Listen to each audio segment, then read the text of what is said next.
لازم اعرف حكايه البنت دي ومين هي بالظبط، لان توتر اسد ده يدل فعلا ان في حاجه هو مش عايز نعرفها، ومتاكد اكتر ان في حاجه كبيره. فاكرني علشان سبت الشغل اني خلاص مش هقدر اكشف الحقيقه؟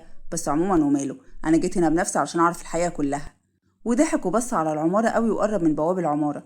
لو سمحت، الاستاذه ريماس منصور كانت طلبانه اجيب لها حاجات، والصراحه انا نسيت اسالها على الدور والشقه، وكمان تليفوني فصل.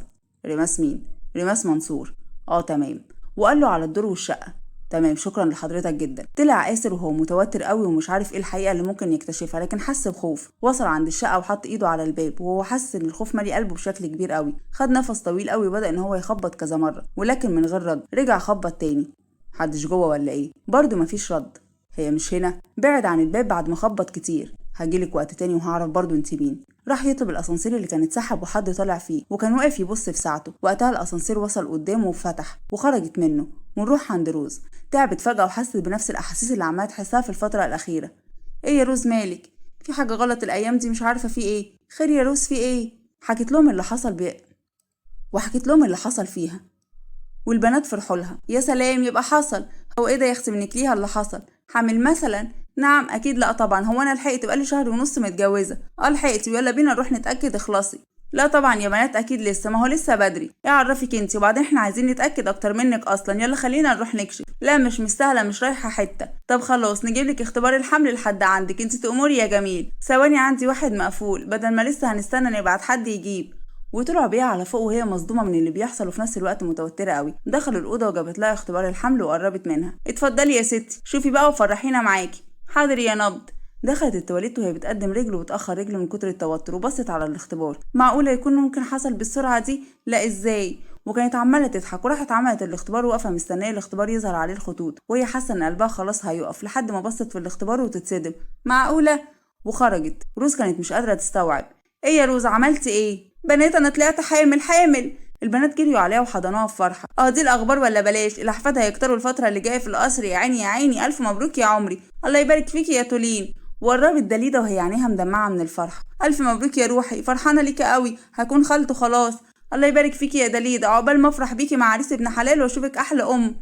والكل بدا يباركوا الرز ويهنوها، وهي ما كانتش مصدقه نفسها. ومسكت تليفونها. لازم افرح آسر. استني، هتقولي له كده؟ ما ينفعش طبعا، والحاجات دي ما تتقالش في التليفون ولا ايه؟ على رايك يا اسيل. ونرجع عند آسر. بعد ما خرجت وتتقابل عيونهم، وقع من آسر التليفون اللي كان في ايده. سما، انت سما؟ سما كانت مصدومه قدامه، وكانت مش قادرة تنطق أو تقول أي حاجة. انت سما؟ سما مين؟ معرفش تقصد مين حضرتك، عن إذنك. جت تمشي من قدامه ومنعها. سما ازاي؟ بس شكلك متغير. قرب منها. أنا متأكد إنك هي. انت عايشة يا سما؟ طب ازاي؟ واللي مدفونة تكون مين؟ سما كانت ماسكة دموعها بالعافية على قد ما تقدر، وهو مسكها من ايديها جامد. سما ردي عليا وفهميني. وكان عمال يهز فيها زي المجنون. اتكلمي، قولي انت ولا لأ، قولي أي حاجة. معرفش انت تقصد مين. انت كدابة، امال دموعك دي ليه؟ ها؟ فتحت في العياط. ازاي بعد كل ده انت لسه عايشه؟ 6 سنين وطلعتي عايشه يا سما؟ بعد عنها. طب ازاي؟ قولي اي حاجه ارجوك، اتكلمي، بلاش تخلي عقلي هو اللي يخمن. كانت عماله تبصله وهي مش عارفه هتقول له ايه. هتكذب؟ ما هي خلاص اتكشفت. واديت له ظهرها وقعدت تمسح دموعها. ردي بقولك، انت سما صح؟ كنت شاكك. وراحت هي لفت له. انا سما يا آسر. نزلت الكلمة عليه زي الصعقة وكأنه مصدوم. كان أهون تقوله إن هي مش عارفاه أو فاقدة الذاكرة علشان يقدر يبرر لها حاجة. بس ازاي عايشة وكمان فاكراني؟ اتكلمي، قولي الحقيقة. ازاي ده؟ ها؟ قربت من باب الشقة وبدأت تفتح، وهو كان وراها مش عارف ايه اللي بيحصل ولا فاهم أي حاجة خالص من اللي بتحصل. دخلت ودخل وراها. اقعد يا آسر. كانت مصدومة إن هو حتى أول ما شافها ما خدهاش في حضنه، وده حسسها إنها خرجت من حياته. تشرب ايه؟ اشرب ايه وزفت ايه؟ اقعدي وفهميني ايه اللي حصل بالظبط، وازاي كل ده حصل. قوليلي يلا. قعدت وهي مش عارفه هتبدا منين ولا حتى هتقول له ايه، وكانت خايفه قوي من المواجهه. اتكلمي، بقولك انا مش قادر، وعلي عمال يهيالي حاجات كتير قوي ومحتاجه اعرف فيه ايه. انا ما حصلش في اي حاجه اصلا يا آسر، من الاول انا كويسه. بصلها شويه هو بيحاول يستوعب هي قالت ايه. يعني ايه وازاي؟ العربيه اتقلبت بينا ورحنا المستشفى سوا، وتقولي ما حصلش حاجه؟ ايوه ما حصلش حاجه. اللي حصل في الفرح متخطط له ان انا اعيش، وكنت عارفه ان العصابه جايه تخلص عليا، وكنت لابسه واقي. ايه؟ زي ما سمعت يا آسر. شدها ووقفها قدامه.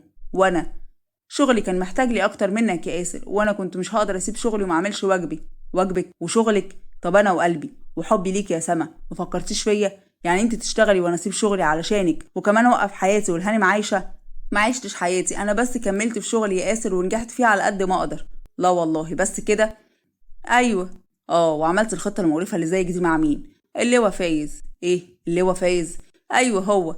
يعني شفتي وجع وشفتي اللي انا وصلت ليه وانت عمال تتفرج عليا من بعيد بس كده؟ انت فاهم غلط. لا والله فاهمين الصح. بدأت تحكي له كل حاجة حصلت. هو كان مصدوم من اللي بيسمعه وان هو كان عايش كل ده في كدبة سخيفة ووهم كبير قوي وضيع فيه سنين من عمره. واول ما خلصت الكلام راح نزل بالقلم على وشها وهي تتصدم. آسر انت بتمد ايدك عليا، انت اتجننت. لأول مرة في حياتي للأسف أكون في وعي وأكون عاقل للدرجة دي. انت كدبتي عليا وخدعتيني، يا ريتك كنت فعلا مش عايشة، على الأقل صورتك كانت حلوة في عيني. لكن دلوقتي مش قادرة أحط لك مبرر حتى إن أنا سامحك يا سما. إزاي تعملي فيا كده؟ ما صعبتش عليكي وإن شفتيني مش عايش؟ ما حسيتيش بتأنيب الضمير وقلتي لنفسك يا بنت روحي اعرفي الغلبان ده إنك عايشة؟ ما حسيتيش بالذنب وأنا سايب شغلي عشان حضرتك تكملي فيه وتنجحي، وأنت بتنجحي قلبك محنش تيجي تقولي لي أنا إن أنا بنجح وأنت ليه واقف محلك سر؟ وانا مش قادر اعيش. انت كنت عايشه وانا مش بنام، وانت كنت نايمه وانا بضيع نفسي واشرب واعمل حاجات تغضب ربنا واكون آسر تاني خالص. والهانم كانت بتتكرم على النجاح اللي وصلت له على حسابي. كل حاجه وصلت لها كانت بسببي وتعبي ونجاحي، مش على حسابك يا آسر. على حساب وجعي، على حساب قلبي، على حساب كل ده مع نزلت عليكي في غيابك، على حساب وجعي كل ليله وليله. كل ده مش على حسابي علشان انت تعيشي قدامها. خدتي حياه واحد ملوش ذنب في كل ده. خدتي حياتي وما دفنتك، اتدفنت جنبك وقلبي اتدفن معاكي. انت بتكذب عليا ولا على نفسك؟ قلبك دق وحب واتجوزت وبتحب روز، قلبك ما اتدفنش ولا حاجه. يا برودك، بعد كل ده مستخسره فيا ان انا احب واعيش بدل ما كنت مش عايش؟ بعد عذابي ده كله مش قادره تشوفي ان انا فرحان للدرجه دي؟ انت انانيه ومش بتحبي غير نفسك. يا ريت ما شفتك ولا عرفتك، يا ريت ما كنت دخلتي حياتي، يا ريت. انت حقيره حقيره. انت خلاص عرفت ان انا عايشه يا آسر، ودلوقتي بايدك تختار حياتك اللي انت عايزها من غير ما تحس بالذنب ان انت ما قدرتش تحميني. بصلها بكره وهو مش قادر يصدق انها عملت فيه كده وان كل ده حصل وهو اخر من يعلم. واسد معاكي في اللعبه هو كمان؟ لا يا آسر اوعى تظلم اسد. امال خبي هويتك عني ليه؟ اسد عارف لما انت كنت في شهر العسل. اصلا انا جيت فرحك واسد شافني وفضل يدور حواليا لحد ما عرف زي ما انت ما عرفت. اسد بقاله شهرين بس عارف. ونرجع عند روز. البنات كلهم كانوا فرحانين لها وانها هتكون ام. عقبالك يا يارا انت وورد واسيل وليلى، عقبالكم كلكم يا بنات ان شاء الله يا روز. والكل بارك لها وهي قعدت تضحك. طب انا ماشيه انا بقى، ومنها اجهز مفاجاه حلوه كده واعرف آسر ان احنا خلاص في انتظار طفل. ايوه بقى يا عيني يا عيني على الحب وسنينه. قروا عليا بقى. احنا يا بنتي تعرفي عننا كده برضو؟ ده احنا عنينا برد خالص ومش حاسين. ما هو واضح عليكم يا بنات. وقعدوا يضحكوا ونزلت روز على تحت وهي مبسوطه ونزلت توصلها دليده. خلي بالك من نفسك وبلاش جنان يا روز. حاضر يا دليده. فرحانه ليكي قوي بجد، عارفه يا حبيبتي. وقربت من اهلها وحضنت امها وابوها. انا ماشيه، عايزين حاجه مني؟ سلامتك يا حبيبتي، ما تخليكي شويه. لا مش هقدر لاني في حاجه حلوه كده ومفاجاه لازم اعملها لآسر ولازم يعرفها. مفاجاه ايه؟ انا حامل. ملك وغرام فرحوا قوي. انت بتتكلمي بجد؟ يعني انا هكون جده خلاص وانا تيتا؟ ايوه. وحضنوا بنتهم وهم مبسوطين. الف مبروك يا حبيبتي، ربنا يقومك بالسلامه يا رب يا احلى ماما وبابا. انا لازم امشي. خلي بالك من نفسك وهتتعبي نفسك وبلاش تشيل حاجه تقيله. ماشي حاضر. كلي كويس واهتم باكلك. حاضر. خرجت ركبت العربيه وهي مبسوطه. خلاص يا آسر انا وانت هنكون اب وام يا سلام. وكانت مش مصدقه نفسها خالص وكانت عماله تفكر ازاي تقول لآسر انها حامل بطريقه مميزه. وقعدت تضحك ودخلت جابت ببرونه للبيبي. يا عمري كيوت قوي. وجابت طقم اطفال جميل وراحت على الفيلا وبدات تجهز كل حاجه وجو رومانسي وهادي. وجهزت الاوضه بشكل جميل وجابت الترابيزه وحطت عليها الحاجات دي ووسطهم اختبار الحمل وقعدت تضحك. نفسي اشوف شكله اول ما يعرف هيعمل ايه. ونرجع عند آسر. انا بكرهك يا سما. وكان قرفان منها. كل ذره حب في قلبي بقت مليانه كره ليكي، وعلى قد حبي ليكي بقيت اكرهك اضعاف. وخرج من عندها وهي قاعدة على أقرب حاجة وهي بتعيط. وهو خرج من عندها وكان تليفونه مرمي على الأرض. داس عليه من غير ما يحس واتكسر ونزل على تحت بسرعة. ركب العربية وهو مش قادر يصدق كل اللي حصل ده. ازاي تعمل فيا كده؟ ازاي بعد كل ده تطلع عايشة وانا اللي ما كنتش عايش؟ والسنين اللي عدت دي كانت ايه؟ السنين دي كلها راحت من عمري على الفاضي؟ معقولة؟ مش قادر اصدق بجد، مش قادر استوعب بعد كل ده. وكان حاسس ان هو اتخدع واتضحك عليه وسرح. ويا ترى انت كمان يا روز كنت عارفة؟ واسد قال لك يا ترى انت كمان مخبية عني ايه؟ معقولة تصدم فيك انت كمان يا روز؟ معقولة؟